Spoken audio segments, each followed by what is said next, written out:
안녕하세요. 엄춘수입니다. 여행토크 15강 베드로 대성당 오늘 돔을 건축하는 그 시간, 그 기간의 교황과 건축가를 말씀드리겠습니다. 14강에서는 미켈란젤로가 초기 60년 기간 중에 그쵸? 한 18년이라는 최장 기간을 베드로 대성당 건축에 공헌을 했다는 걸 말씀드린 거고요. 미켈란젤로가 1564년에 사망했기 때문에 그 다음에 이제 건축가들이 나오게 되는 거고요. 그 미켈란젤로가 있었을 때 비오 4세는 10년간 더 계셨어요.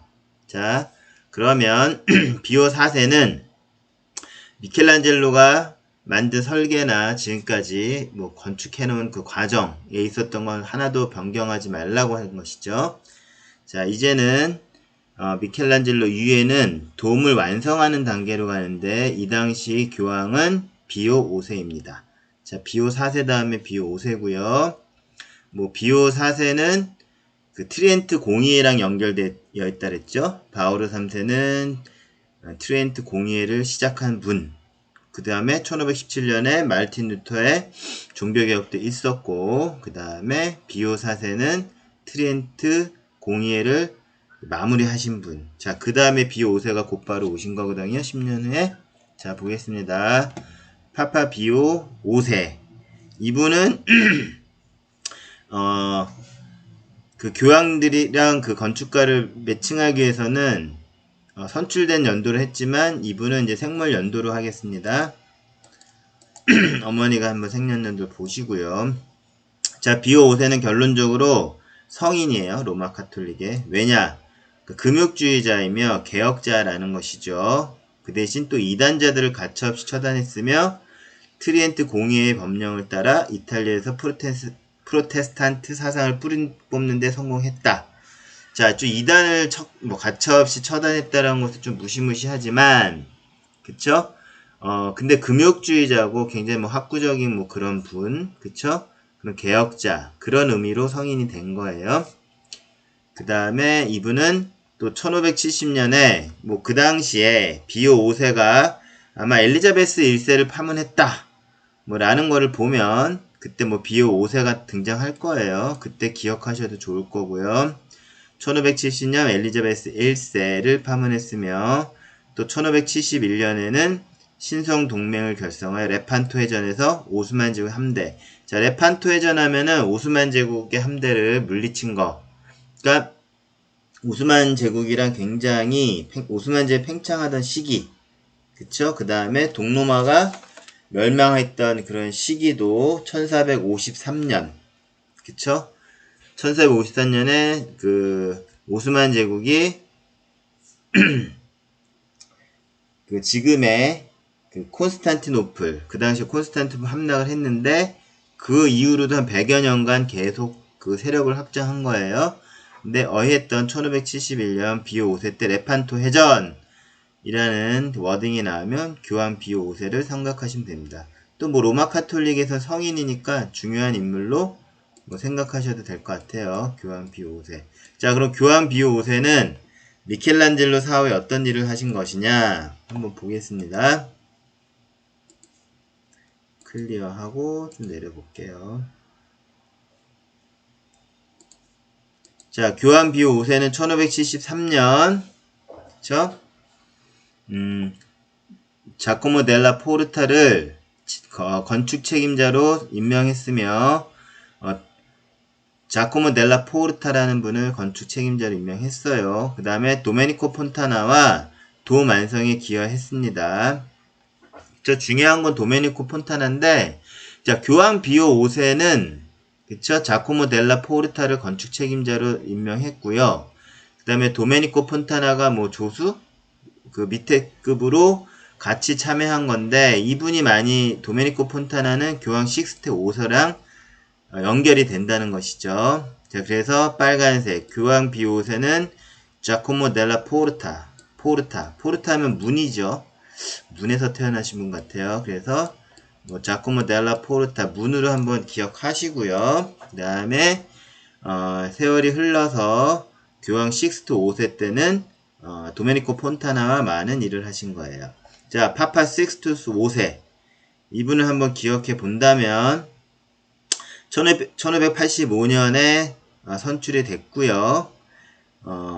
교황 시스토 5세 하면은 우리 그 바티칸 도서관, 현재 바티칸 도서관을 건축한 그런 분으로 기억이 나고, 그때 그 또 도서관, 현재 건물을 지은 사람이 도메니코 폰타나.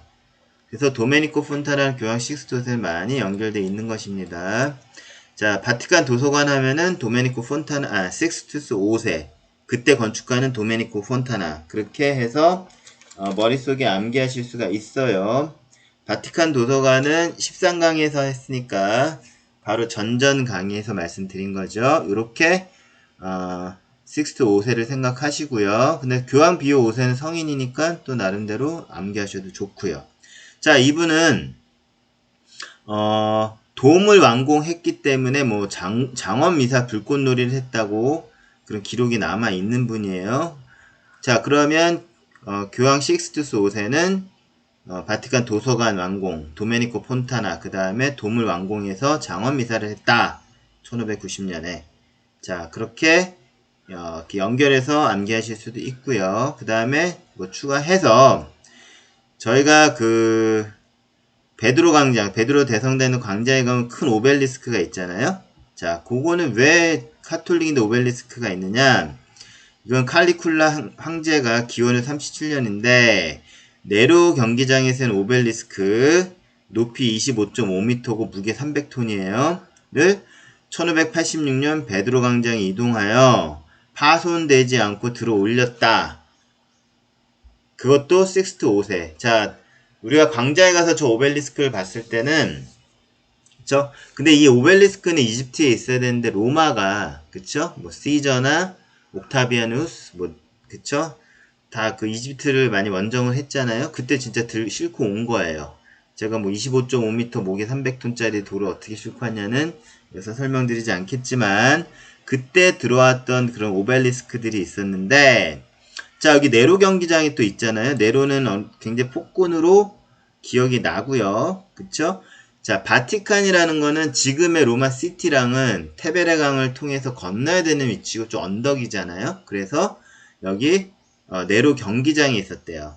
뭐 검투도 할 수 있고, 근데 이게 큰 경기장은 아니었고 콜로세움 같은 건 아니었고, 그냥 네로 황제가 자기의 뭐 검투사를 훈련시키거나 또 뭐 좀 소규모의 뭐 그런 경기를 할 수 있는 그런 규모인 것 같아요.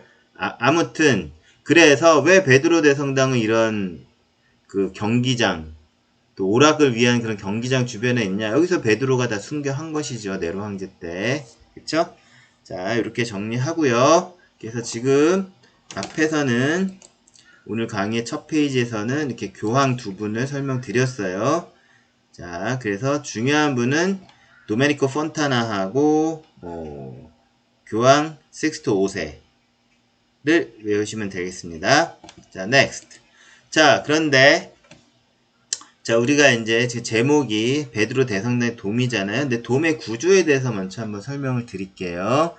자, 요거는 팰러스 왕국인데 아다시르 이란에는 아다시르의 그 궁전이에요. 근데 여기 돔이 있죠.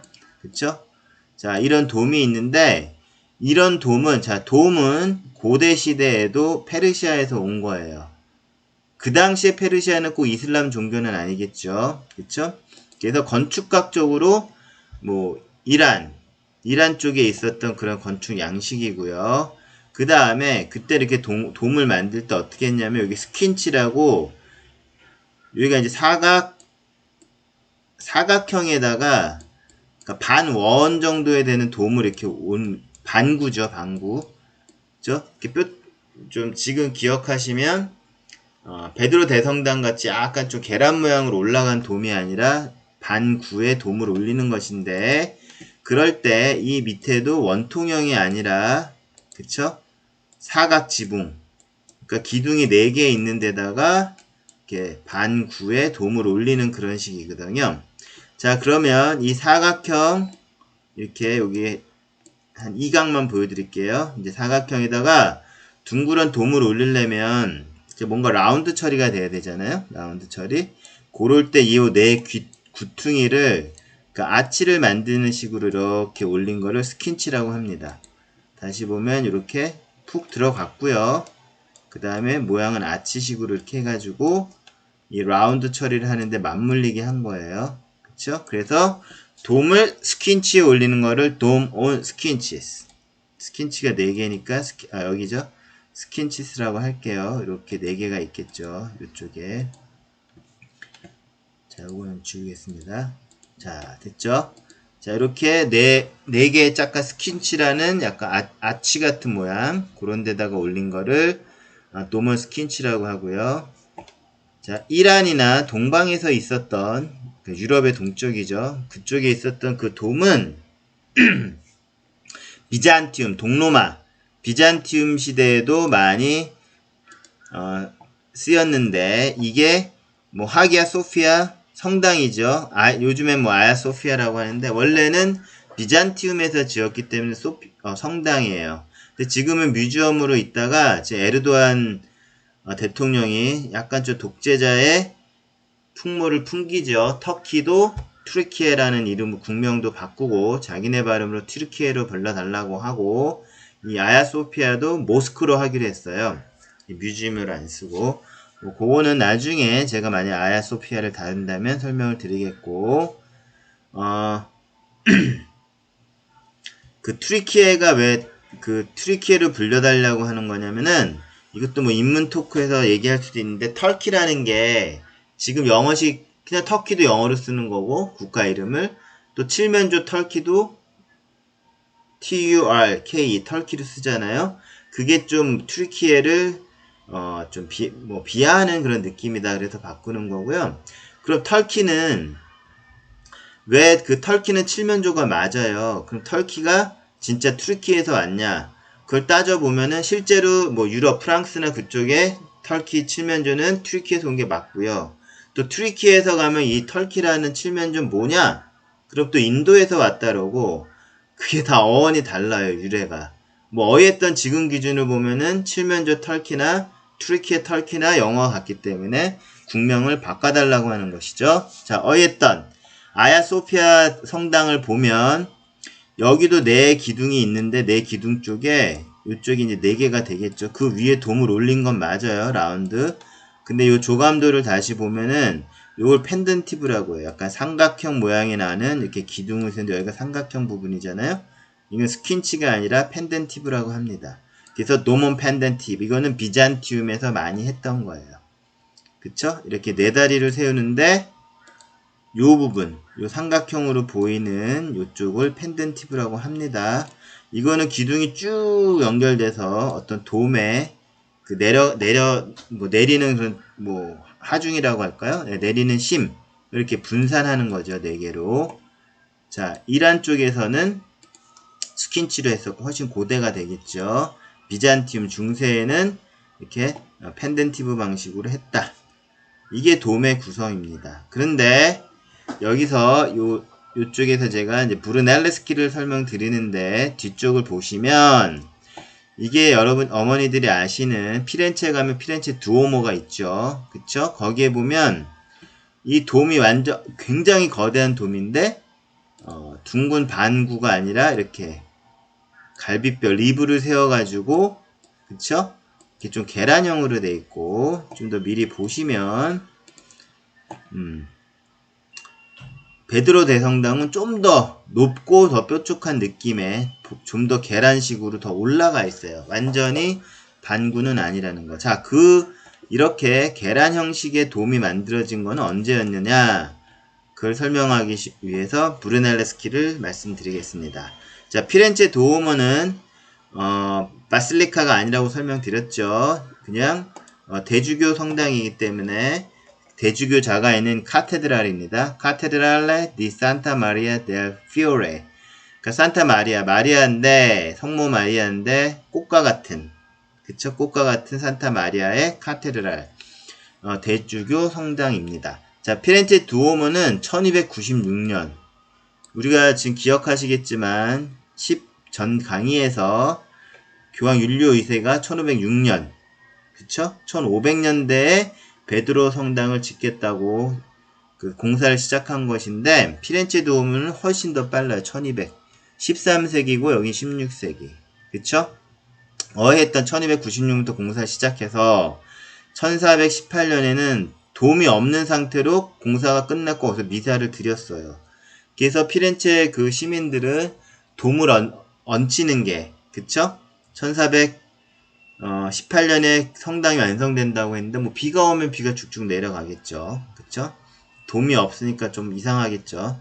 자, 어휘했던 이게 미완성인 상태로 마무리가 되었는데 자, 굉장히 성부적인 건축가가 그 당대에 그러니까 브루넬레스키라는 그 건축가가 돔을 내가 이 거대한 돔을 세울 수 있다 라고 해서 그쵸? 1420년부터 프렌체 두오모에 돔을 건축을 해가지고 1436년에 완성한다는 것이죠. 자, 여기 세우는 거대한 돔을 자, 브루넬레스키가 올렸다라는 것이고 약간 계란 모양으로 올린 거예요. 그쵸? 자, 그래서 이거는 팔각형 드럼. 자, 요거를 올리는데 이렇게 요 펜덴티브 위에 또 드럼을 세워요. 이렇게 동그랗게 여기는 그 드럼을 하나 얹히고 그 위에다가 계란 모양의 돔을 세운 것이거든요. 그래서 약간 이거 원 모형은 아닌데 뭐 팔각형의 드럼을 이렇게 쭉 둘러놓고 그 위에다가 그쵸? 계란 모양의 돔을 얹는 것이다. 그래서 팔각형 드럼에서 시작해서 원뿔형으로 올라가는 돔 양식을 했고요. 이 높이가 120m의 대규모 돔을 어떻게 올렸느냐? 이렇게 뭐 지름을 더 크게 한 벽돌을 계속 쌓아가지고 붙여가지고 하고 여기는 지름을 좁게 해가지고 점점 좁혀나가는 식으로 계속 쌓아서 올린 게 아니라 그쵸? 이쪽 아까 갈빗대 뼈를 세워가지고 거기다가 벽돌을 채워 넣는 식으로 한 거예요. 그래서 여기가 왕관 같은 느낌도 날 수도 있지만 이거는 골조를 세워가지고 여기다 벽돌을 채워 넣은 것이다. 그렇게 이해하시면 됩니다. 자, 그래서 그것을 누가 했느냐? 1420년부터 해서 16년 만에 1330년 브루넬레스키가 한 거고요. 리브를 넣고 그 다음에 돔이 한 벽돌로 쭉 쌓아 올린 게 아니라 이중구조. 자, 더블쉘 스트럭처로 경량하게 무너지지 않게 120m 대규모의 돔인데요. 이중으로 쌓고요. 그것을 이제 혁신적인 공법을 도입한 것이 브루넬레스키고 이 사람은 생리말 연도를 보면 1466년이고 그 다음에 피렌체에 있었기 때문에 이태리 르네상스 초기는 어디서 왔었죠? 메디치 가문과 피렌체에서 들어온 거고 어떤 학자들이 들어왔죠? 제가 인문학 강의에서 했었죠. 바로 콘스탄티노플. 자, 1453년에 콘스탄티노플이 함락되고 그게 딱 그 해만 함락된 게 아니겠죠? 굉장히 동로마 왕권이 황제권이 막 그 어수선하고 오스만이 팽창해서 전쟁이 있고 야고 못 살겠다 그래가지고 이태리로 많이 넘어온 거잖아요. 그 시기에 그 르네상스 초기고 그 르네상스 초기의 건축가가 바로 브루넬레스키입니다. 이거 기억해 주시면 돼요. 자, 그래서 위아래를 왔다 갔다 하면서 피렌체 두오모를 설명드렸는데 자, 브루넬레스키가 설계한 돔의 구조는 일단 리브. 이건 바깥쪽 리브고요. 흰색은. 그 다음에 파란색은 안쪽 리브예요. 그래서 리브가 두 개의 를 세워서 자, 파란색 쪽은 요 파란색 리브는 안쪽이고요. 요 안쪽에 이렇게 안쪽 그 벽돌을 쌓는 거예요. 그쵸? 여기. 그 다음에 이게 높이가 높으니까 가로 쪽 리브도 세우고요. 여기다 뭐 그 사슬도 묶어요. 그쵸? 이런 식으로 해서 여기 안쪽 벽, 안쪽 돔, 그 다음에 흰색으로 한 것이 이렇게 흰색으로 둘러친 게 바깥쪽 돔, 외피예요. 그래서 두 개의 더블 서피스가 되는 거죠. 그런 스트럭처를 갖고 있고요. 자, 그 다음에 이건 여기 드럼. 자, 드럼 위에다 올렸다는 이거는 돔 온 드럼이에요. 자, 팔각형 드럼에 그쵸? 여기다 리브를 세워가지고 바깥 리브에 8개가 보이겠죠. 이렇게 세운 게 그 피렌체 두오모고요. 요 베드로 대성당 그라운드에서 대성당 위쪽을 봤을 때 여기는 리브가 16개라는 거. 그쵸? 자, 여긴 1, 2, 3, 4, 5, 6, 7, 8, 16개. 요건 베드로 대성당 16개 리브. 그 다음에 피렌체 두오모의 돔은 팔각 드럼에다가 돔을 올렸다라는 거. 그쵸?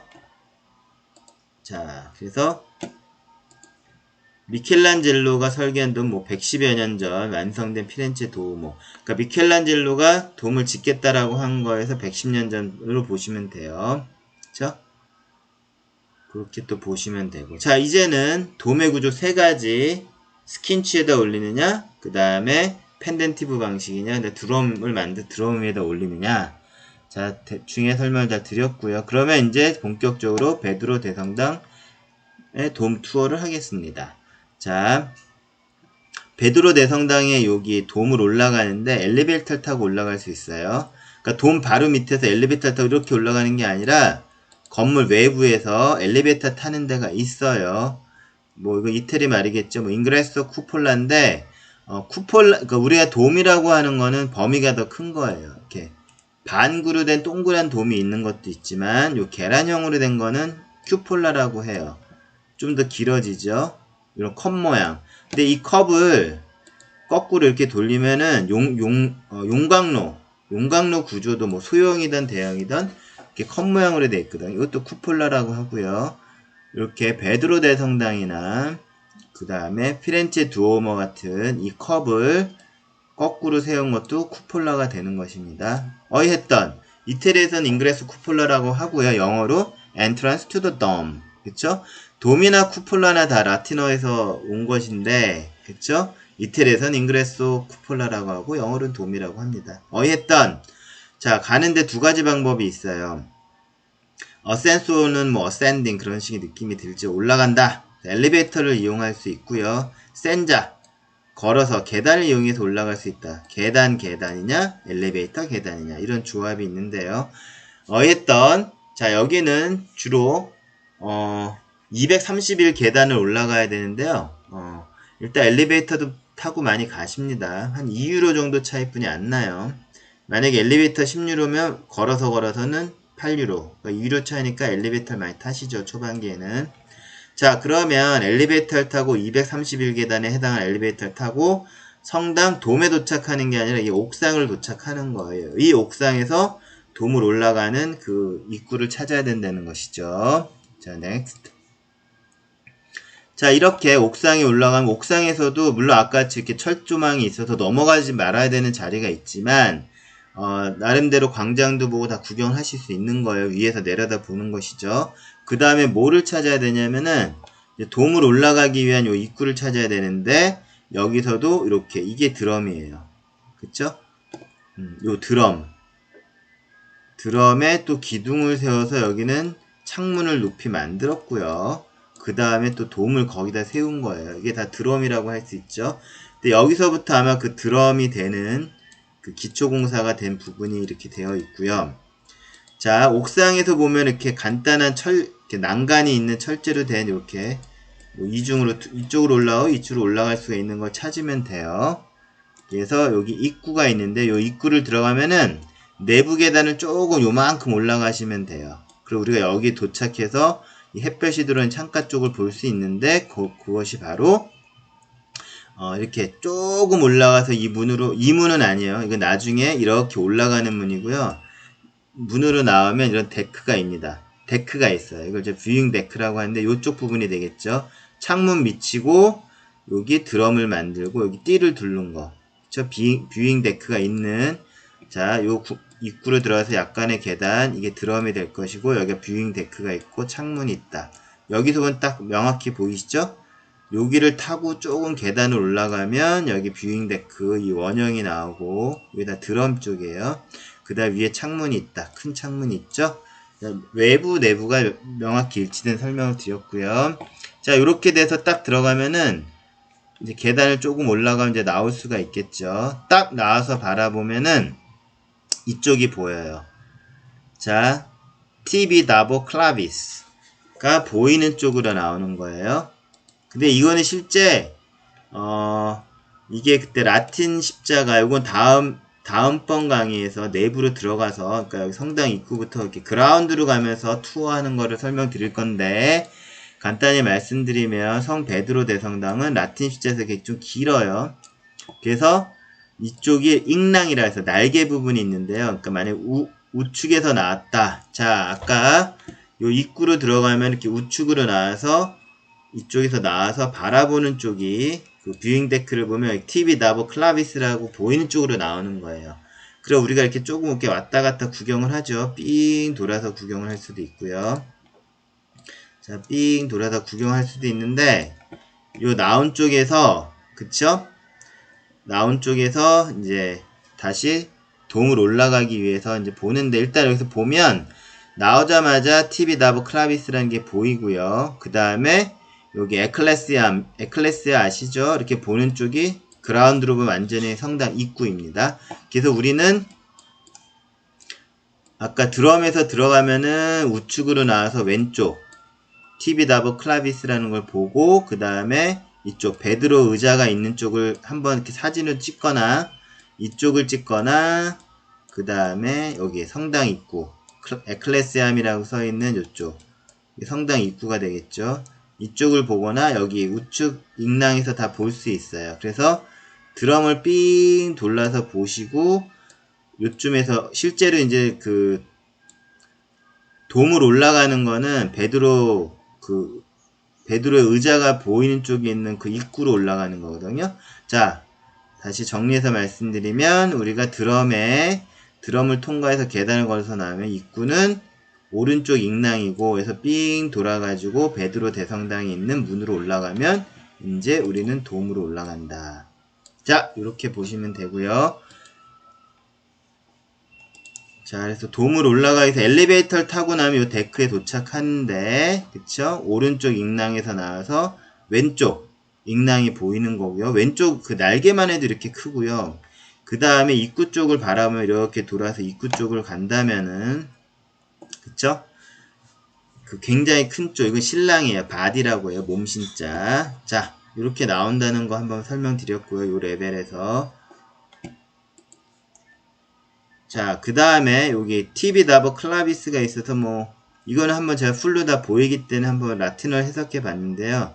티비다보 클라비스 레그니 칼레룸.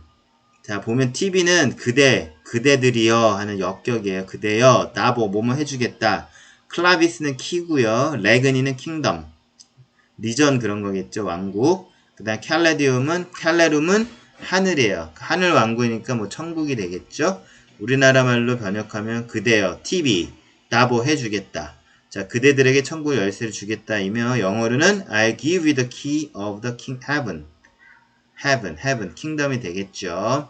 자, 요거는 제가 한번 번역을 해봤어요. 자, 그 다음에 next.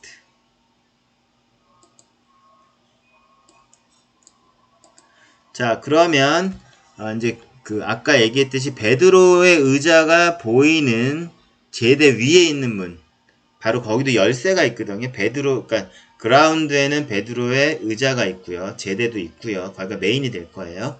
그 위에 보면은 그 데크에도 열쇠가 있는 문이 있거든요. 거길 싹 들어가서 보면 큐폴라라고 되어 있어요. 큐폴라는 아까 계란형 돔을 이렇게 큐폴라라고 했죠. 그래서 이렇게 올라가면 됩니다. 자, 다시 말해서 이중구조이기 때문에 여기가 외쪽 돔이고, 이게 안쪽 돔에 있는 그 표피로 보시면 되죠. 이중구조를 이렇게 올렸으니까. 자, 이렇게 되고 계단 올라가시면 되고요. 점점 올라가서 나중에 이렇게 계단이 없는 쪽에 오고 또 창문이 보여요. 그러니까는 저도 올라갈 땐 정신이 없어서 어디가 어딘지 몰랐는데 다시 정리해보면 요 정도. 이렇게 올 때는 돔이 많이 기울어져 있죠. 돔이 이렇게 기울어져 있는 여기를 지나기 때문에 우리도 통로가 이렇게 외피와 내피 돔이, 그쵸? 기울어져 있는 쪽을 가고요. 요걸 햇볕이 들어온 요 통로를 지나가다 보면, 그때는 이런 통로도 뭐라 그럴까, 이쯤에 여기쯤 오려면은 이렇게 직벽같이 올라야 될 때는 철제 계단을 또 마련해 줬어요. 그거는 이 르네상스 시대 때 지어진 계단이 아니라 철제 계단을 지금해서 이렇게 암벽 타고 올라가는 거를 철제 계단을 타고 올라가게 하고 여기 딱 나오면은 이제 전망대 같이 되는 거죠. 자, 그리고 이게 전망을 하지만 실제 이런 이 이름은 빛이 들어오는 그 공간이기 때문에 돔에 이거 랜턴이라고 해요. 자, 이 랜턴도 왕관 모습을 했고 십자가를 세웠죠. 여기를 랜턴 부분. 자, 랜턴 부분을 도달하기 위한 마지막 그 큐폴라의 그 경사도 때문에 이렇게 기울어져 있다. 자, 여기까지가 그 베드로 대성당의 큐폴라를 투어하는 그런 과정이었습니다. 요게 끝나면은 이제 Q&A로 넘어가야 되기 때문에 여행 토크. 자, 오늘 여기까지 베드로 대성당의 돔을 짓게 되는 그때 그 완성하게 되는 그런 그 건축가하, 그쵸? 비오 5세에 대해서 설명드렸고요. 비오 5세와 자, 맨 앞으로 가면 자, 비오 5세와 식스투스 5세, 그 다음에 도메니코 폰타나가 돔을 완성했다라는 거. 그리고 실제 어머니는 지금 이 돔 꼭대기까지 올라가는 그 과정을 제가 동영상으로 설명드렸습니다. 자, 이것으로서 15강 강의를 마치고요. 그 다음에 이 텍스트가 필요하신 분은 동영상으로 받은 텍스트가 필요하다 하시는 분은 네이버 검색해서 엄친수함 제 블로그가 있거든요. 똑같이 여행 토크 카테고리에 이 텍스트로 된 파일을 올렸으니까 그걸 꼭 다운 받으셔서 동영상을 들으셔도 공부하는 데 도움이 될 것입니다. 자, 이것으로써 수업을 마치겠습니다. 오늘 수업 끝!